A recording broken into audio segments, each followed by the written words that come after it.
Esther, chapitre 5. Le troisième jour, Esther mit ses vêtements royaux et se présenta dans la cour intérieure de la maison du roi, devant la maison du roi. Le roi était assis sur son trône royal dans la maison royale, en face de l'entrée de la maison.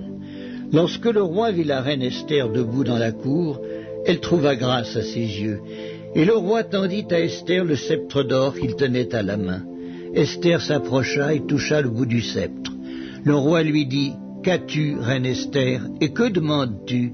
Quand ce serait la moitié du royaume, elle te serait donnée. » Esther répondit, « Si le roi le trouve bon, que le roi vienne aujourd'hui avec Haman au festin que je lui ai préparé. » Et le roi dit, « Allez tout de suite chercher Haman comme le désire Esther. » Le roi se rendit avec Haman au festin qu'avait préparé Esther. Et pendant qu'on buvait le vin, le roi dit à Esther, « Quelle est ta demande? Elle te sera accordée. Que désires-tu? Quand ce serait la moitié du royaume, tu l'obtiendras. » Esther répondit, « Voici ce que je demande et ce que je désire. Si j'ai trouvé grâce aux yeux du roi, et s'il plaît au roi d'accorder ma demande et de satisfaire mon désir, que le roi vienne avec Haman au festin que je leur préparerai, et demain je donnerai réponse au roi selon son ordre. » Haman sortit ce jour-là, joyeux et le cœur content.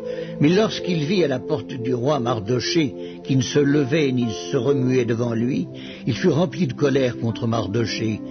Il sut néanmoins se contenir et il alla chez lui. Puis il envoya chercher ses amis et Zeresh, sa femme. Haman leur parla de la magnificence de ses richesses, du nombre de ses fils, de tout ce qu'avait fait le roi pour l'élever en dignité, et du rang qu'il lui avait donné au-dessus des chefs et des serviteurs du roi.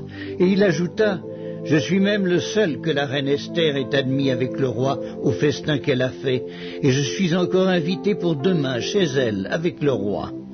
Mais tout cela n'est d'aucun prix pour moi aussi longtemps que je verrai Mardochée le juif assis à la porte du roi. » Zeresh, sa femme, et tous ses amis lui dirent, « Qu'on prépare un bois haut de 50 coudées, et demain matin, demande au roi qu'on y pende Mardochée, puis tu iras joyeux au festin avec le roi. » Cet avis plut à Haman, et il fit préparer le bois.